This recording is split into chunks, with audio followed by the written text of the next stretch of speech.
So you've got a brand new semi-automatic espresso machine. And we want to help you be successful using it. Hey coffee lovers, Marc and Morgan here from WholeLatteLove.com.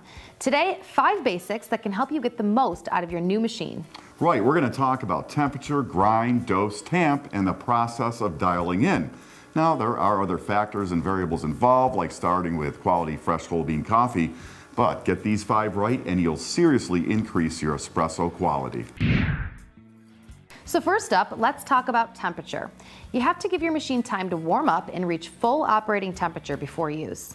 And it's not just the water in the boiler, the portafilter and the group head it locks into need to be warmed up as well. So turn your machine on well before you plan on using it, and your portafilter should always be locked in the group head. When it's time to fill it, be efficient and detach for as short a time period as possible.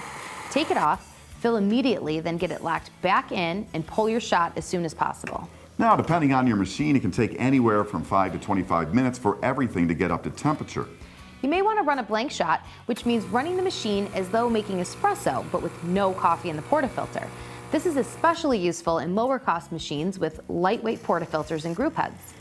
That blank shot helps to get things heated up and, like you said, is really useful for machines with less substantial portafilters and groups, which are not as good at retaining heat.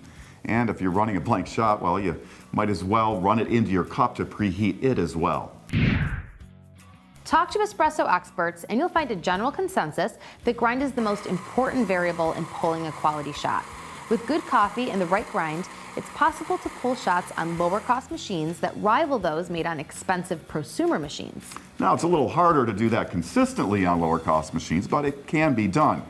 Now, if you're using pre-ground coffee and or using a pressurized portafilter, grind size is not as critical.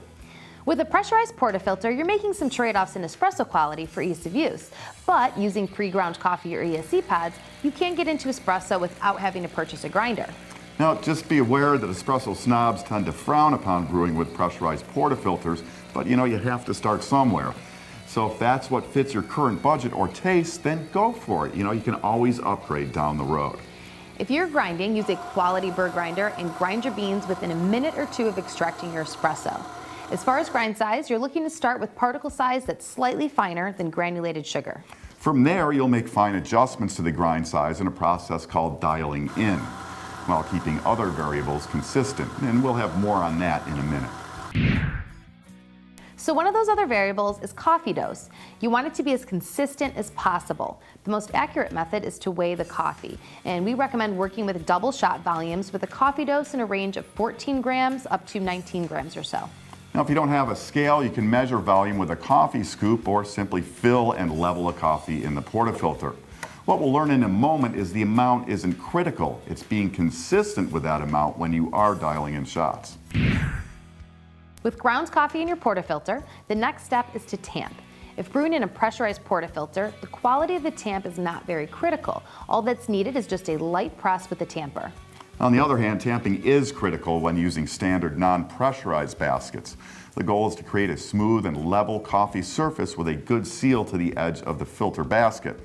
Now, there's all kinds of techniques, but for a beginner, the key is really that smooth, level surface. Before tamping, you want the coffee distributed evenly and as level as possible. The easiest way to do this is to just draw your finger across the coffee, leveling it out. And with the coffee level, place your tamper gently and push down firmly and evenly. The long-standing recommendation is to use about 30 pounds of force. In recent years, the 30 pounds of force recommendation has lost some traction, with many saying all that's required is a solid, even tamp that compresses the ground coffee. Whatever force you use, the most important thing is to try and use the same force each time you tamp. For those newer to espresso, dialing in is the process of adjusting the grind size of the coffee to affect how long it takes to complete a double shot extraction with a finished volume of about 2¼ ounces or 60 milliliters. You're shooting for a timing of 20 to 30 seconds from the first drip of espresso. Now, there are other ways of determining when to stop a shot, but volume and timing are a good starting point. If your shot is coming too fast, it's pretty simple. Adjust the grind smaller. If it's too slow or not flowing at all, adjust the grind to a larger size and repeat the process. Just remember to keep all other variables like dose the same. Now, be prepared to go through some coffee when dialing in shots. It's not uncommon at all to pull 3 to 5 shots when you're dialing in. It is possible to adjust timing by changing the coffee dose, and for those working with pre-ground coffee and pressurized portafilters, it's really the only option. And you can do the same with fresh ground as well, but try to only work with one variable at a time. So if modifying the dose, keep the grind the same and vice versa. In the end, producing espresso is all about the interplay of variables like temperature, grind, and dose. As you learn more, it's likely you'll let flavor become your guide and you'll master those variables.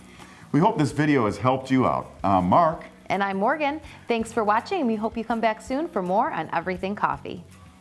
Hey, why not subscribe now for easy free access to more videos on everything coffee, brought to you by WholeLatteLove.com.